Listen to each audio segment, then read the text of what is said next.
YCP కూటమి ఈ ఇద్దరు అభ్యర్థులకు స్వతంత్ర అభ్యర్థి టెన్షన్ పట్టుకుంది. ప్రత్యర్థి పార్టీ రెబలే కదా, అంతా మన మంచికేనే లైట్ తీసుకుంది టీడీపీ. ఆ నాయకుడితో మాకేం నష్టం లేదు అనుకుంది వైసీపీ. కానీ ఇండిపెండెంట్ ప్రచారం ఆ ఇద్దరిపైన తీవ్ర ప్రభావమే చూపించింది. స్వతంత్ర అభ్యర్థి ఎవరి కొంప ముంచుతాడోనని గుండెలు గుప్పెట్లో పెట్టుకున్నారు ప్రధాన పార్టీల అభ్యర్థులు. సిక్కోలు జిల్లాలోని కీలక నియోజకవర్గంలో ఎలా ఉండబోతోంది ఇండిపెండెంట్ ఎఫెక్ట్? బావా బాపర్తుల ఫైట్ మధ్యలో ఇండిపెండెంట్, ఆముదాల వలసలో అయ్య బాబోయ్. గెలవాలి, గెలిచి తీరాలి. ఏపీలో రెండు ప్రధాన పార్టీల టార్గెట్ ఇదే. విజయమో వీర స్వర్గమో అన్నట్లే తలపడ్డాయి వైసీపీ వర్సెస్ విపక్ష కూటమి. దానికి తగ్గట్లే ఎన్నికల్లో రాష్ట్ర వ్యాప్తంగా భారీగా ఓటింగ్ నమోదైంది. దీంతో అన్ని నియోజకవర్గాల్లో ఈసారి పెరిగిన పోలింగ్ పైనే పెద్ద ఎత్తున చర్చ జరుగుతోంది. పెరిగిన ఓటింగ్ తమకు అనుకూలమంటే తమకే అనుకూలమంటూ ప్రధాన పార్టీల అభ్యర్థులు ఎవరికి వారే లెక్కలు వేసుకుంటున్నారు. సిక్కోలు జిల్లాలోని కీలక నియోజకవర్గంలో మాత్రం ఇండిపెండెంట్ కొచ్చే ఓట్లపైనే దృష్టి పెట్టారట ప్రధాన పార్టీల అభ్యర్థులు. ఆముదాల వలసలో వైసీపీ టీడీపీ అభ్యర్థులు ఇద్దరిని టెన్షన్ పెడుతున్నాడు ఒక ఇండిపెండెంట్ అభ్యర్థి. శ్రీకాకుళం జిల్లా ఆముదాల వలస నియోజకవర్గమే సంథింగ్ స్పెషల్.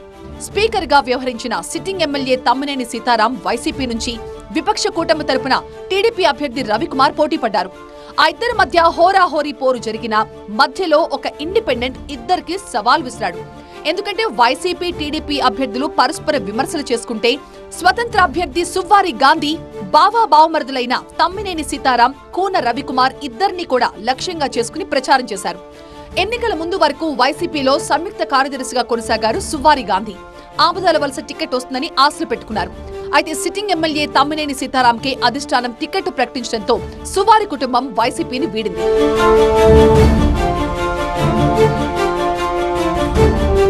ఆముదాల వలస నియోజకవర్గం నుంచి స్వతంత్ర అభ్యర్థిగా బరిలోకి దిగారు గాంధీ. అయితే వైసీపీ రెబల్ కావడంతో సువ్వారి గాంధీ పోటీతో తమకు మేలే జరుగుతుందని కూన రవి భావించారు. అయితే అటు తిరిగి ఇటు తిరిగి తమ్మినేనితో పాటు కూన రవికి కూడా ఎసరు పెట్టేలా ఉన్నారట సువ్వారి గాంధీ. ప్రధాన పార్టీలకు తీసిపోని విధంగా ప్రచారం చేశారు గాంధీ.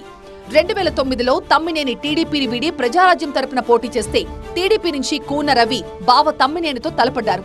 అయితే ఆ ఎన్నికల్లో ఇద్దరూ కూడా కాంగ్రెస్ అభ్యర్థి బొడ్డేపల్లి సత్యవతి చేతిలో ఓడిపోయారు. ఆ తర్వాత 2014 ఎన్నికల నుంచి ఇప్పటిదాకా వైసీపీ నుంచి తమ్మినేని సీతారాం, టీడీపీ అభ్యర్థిగా కూన రవికుమార్ పోటీ చేస్తూ వస్తున్నారు. దీంతో కుటుంబ పాలన వద్దు, గాంధీ ముద్దు అంటూ తమ్మినేని, కూన రవి ఇద్దరిని ప్రచారంలో చెడుగుడాడేశారు సువ్వారి గాంధీ. బావా బావమరుదులు ప్రత్యర్థుల్లా పోటీ పడుతున్నా ఇద్దరి మధ్య రాజకీయంగా రహస్య ఎజెండా, అవగాహన ఉందని ఇండిపెండెంట్ అభ్యర్థి ఆరోపించారు. ఆ ఇద్దరు నేతలకు చెక్ పెట్టాలని కోరుతూ ప్రచారం చేసి ప్రధాన పార్టీలకు సవాల్ విసిరారు. 2014లో టీడీపీ ప్రభుత్వ హయాంలో నియోజకవర్గంలో జన్మభూమి కమిటీలు తిరస్కరించిన అనేక మందికి తన న్యాయ పోరాటంతో పింఛన్లు ఇప్పించారు గాంధీ. పార్టీలు, కులాలకు అతీతంగా అప్పట్లో భారీ ర్యాలీతో లబ్ధిదారులు గాంధీకి కృతజ్ఞతలు కూడా చెప్పారు. ఇవన్నీ ఇండిపెండెంట్ అభ్యర్థికి అనుకూల అంశాలని భావిస్తున్నారు. అంతేకాదు, ఈ అసెంబ్లీ ఎన్నికల్లో గాంధీ సొంత మండలం పొందూరు, నియోజకవర్గ కేంద్రమైన ఆముదాల వలస మండలాల్లో పార్టీలకు అతీతంగా గాంధీకి కొంత అనుకూలంగానే ఓటింగ్ జరిగిందంటున్నారు. ప్రభుత్వ వ్యతిరేక ఓట్లు కూన రవికి పడతాయని టీడీపీ శ్రేణులు భావించినా గాంధీ కొంతమేర ఆ ఓట్లను తన వైపు తిప్పుకున్నారని కొందరు అంచనా వేస్తున్నారు.